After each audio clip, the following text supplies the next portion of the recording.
Ladies and gentlemen, that'd be Josh O. Give it up, give it up, give it up.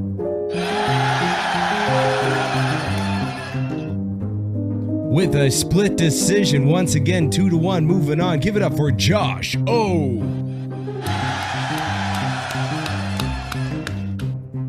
My name is Josh O. I'm from the United States. And this is episode 1 of a Beatboxer's Live documentary.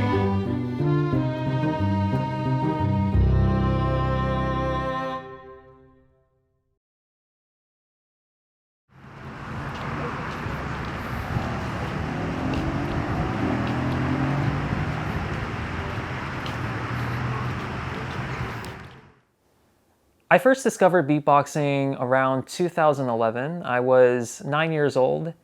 I was watching a show on PBS Kids called The Electric Company.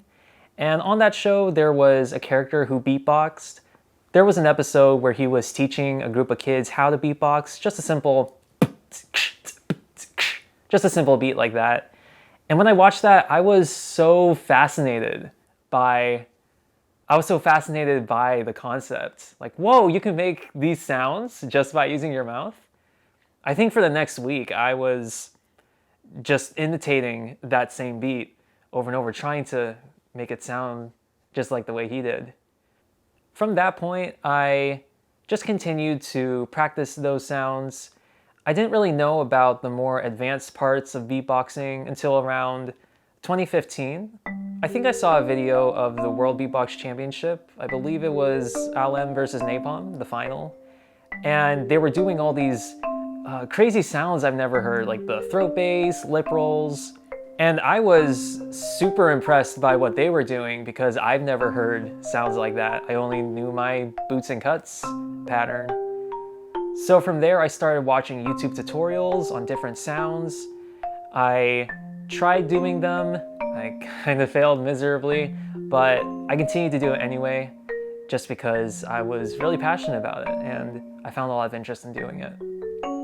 One of the first live performances that I had with beatboxing was during my freshman year in 9th grade in high school. I entered a talent show doing solo beatboxing and I won it. I was really proud of myself in the moment, even though looking back it was probably not really good, but it must have impressed some people. Actually, there was a teacher who pulled me aside the next day and told me that they wanted me to perform at the next pep rally. And I did. I performed at the pep rally. After I did, for the next couple of weeks, kids will recognize me in the hallway saying, "Hey, weren't you that kid?" And I loved the attention. It was great that I was getting recognized for a skill like that. That was probably one of the most memorable moments of my life. And it was also around this time, it was 2016, when I discovered loop station videos on YouTube. It was the Grand Beatbox Battle 2016, Thorson versus MB14. Just watching them, using their vocals, manipulating them with all these effects, I was super impressed with that.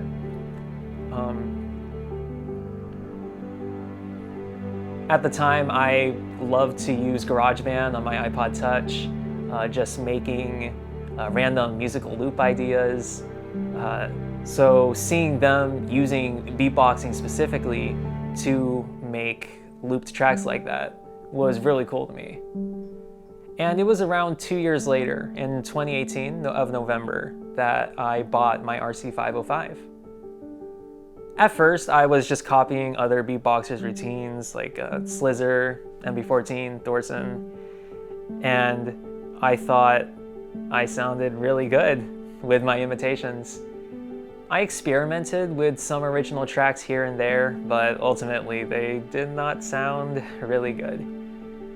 I didn't use my loop station too much throughout 2019 until it was around the fall when I found out that the Beatbox Talk Championship of that year happened online during the summer, and I didn't know about it. And it was then that I made a goal for myself to enter that competition the next year.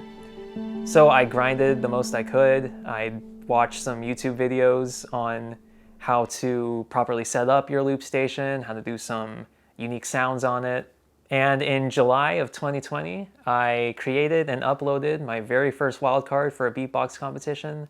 I uploaded it for the Online World Beatbox Championship 2020.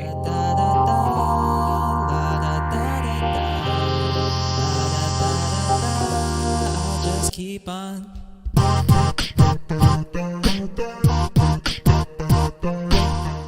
I was watching other wildcards for that competition, and I was thinking to myself, like, wow, I don't know if my musical singing stuff would really compete with like the more powerful, upbeat tracks that they were doing. So I uploaded the video, decided to just forget about it, go to sleep, and see what happened the next day. And the next morning, I woke up to a really big surprise. I had maybe like 500 views, which was 500 more than I thought I'd ever get. And there were lots of comments saying, wow, this is really good. This is so fresh. I love it. This is a type of music that I haven't heard on Loop Station before. Big names like Frosty complimented me as well. And that was really motivating for me at a point where, I wasn't super confident in my Loop Station abilities. That was the push that I needed to keep going. A few weeks later, the wildcard results came out, and I managed to win 4th out of around 60 entries. And even with all the comments saying, oh, you'll make it, there's no way this isn't going in, I was still really surprised. I think that was the point where I had potential. I could do something in the scene. So the event happened, I managed to get 4th place, and that only motivated me to try harder to eventually maybe get 2nd or even 1st the next year. So I started getting more involved in like Discord communities, showing off my stuff, asking for feedback, making friends along the way. And the next big event I made a wildcard for was the Grand Beatbox Battle 2021. This competition was the one I obviously wanted to try my best at. I put the grooviest, catchiest tune I had at the time into a routine, and out of almost 100 entries, I managed to get 9th. And even though I didn't make it into the competition, I was still really proud of the effort I put into it, the fact that I was almost as good as those professionals who did make it in, and that also was just a big motivation for me to try harder. 1 month later, Swiss Beatbox announced that they were doing a kickback battle for Loop Station, and it was that point I was like, okay, Josh, this is it. This is the one you have to get in. So I pulled out another musical idea I thought was really catchy. I made sure to get feedback from as many people as possible. I asked a bunch of looper friends and musician friends and even friends who weren't into music, just to make sure it was appealing for anyone who listened to it. And I think it paid off because I managed to get 6th place in the wildcard rankings, and I was in the competition. I was stoked that I finally got into a Swiss Beatbox competition after watching their videos for so many years. And that excitement only multiplied when Peponi and Sinjo called me and they told me that this competition would be different because they were going to be sending the participants a brand new loop station from Boss. And that was crazy. I mean, being one of the first people to try a device like that, that's something that would be going down in history. And I was more than happy to be a part of that. So about a week later, after the results came out, the loop stations shipped to everyone. I believe I was actually the first of the 8 of us to get the loop station. So I may have been one of the first people in the world to try it, which is honestly a crazy thought. And I knew for this competition, I had to up my game. So I tried to improve on the things I know I had to work on, like with mixing, with my singing, with all these other things that I knew could be better. For my elimination round, I knew I had to do something that would stand out from the rest of the competition. So I opted to stay true to my style. I sang, I did something melodic, I did something that I would want to listen to on the radio. And it feels so good. Oh yeah. And it feels so good. Oh yeah. For my quarterfinal rounds against MH, I wanted to break expectations. I didn't want people to think, oh, Joshua's just doing some other melodic routine. So for my first round, I opted to do something a little out of my comfort zone, but something I knew I could still be strong in. All right. Listen up. This one's for the future champs. Bob your heads and clap your hands. This one's for my future champs. Move your feet and dance.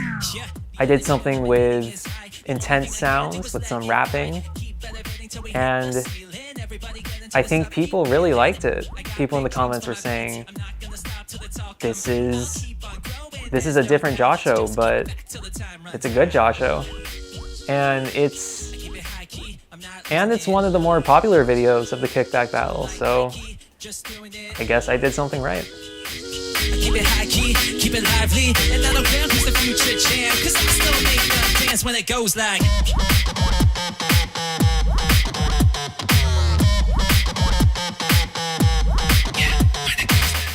For my semi-final rounds against Christoph, I knew I wanted to use the same strategy, especially just because of Christoph's amazing sound design and the way his tracks flow. So to break expectations again, I used one of my rounds called Red Alert. We're moving out.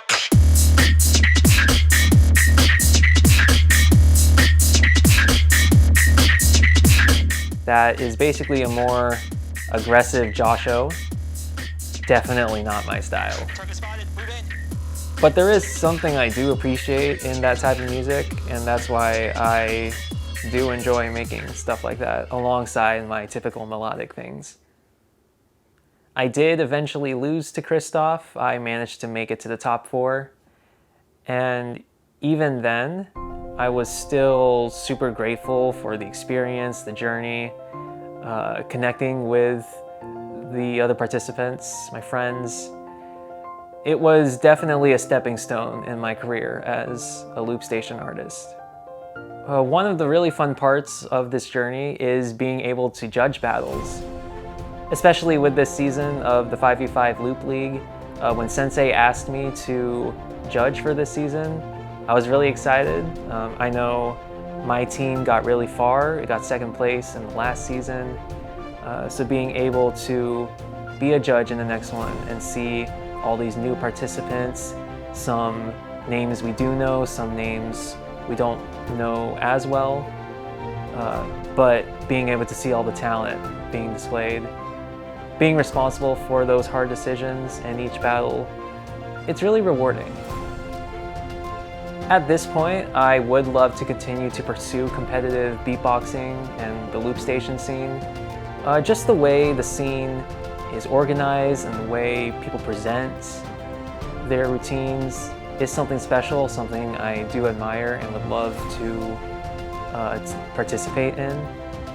At the same time, one of my other goals is to create songs, sets of songs that I could use in live shows, not necessarily beatbox related.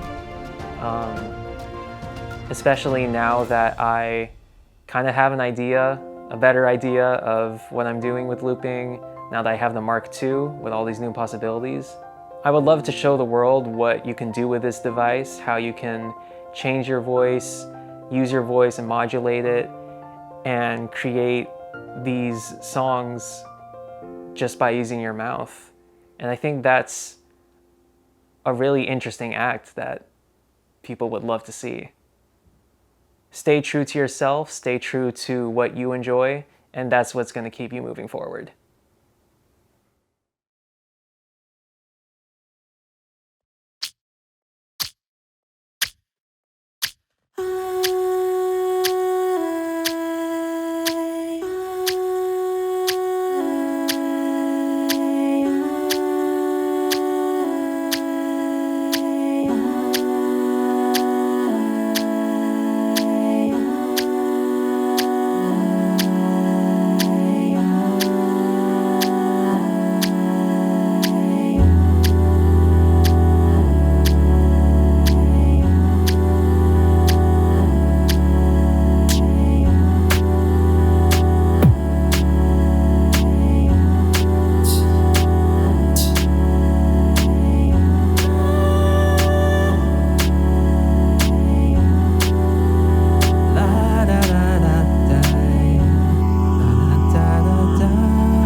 Keep on.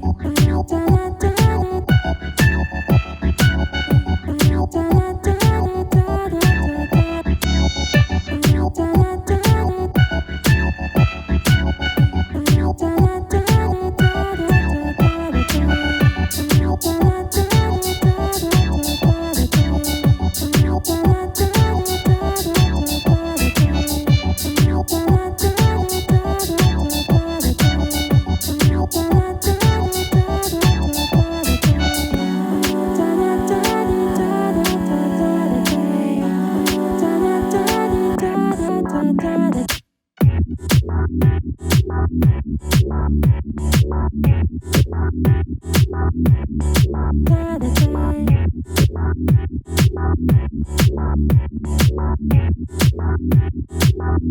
da da.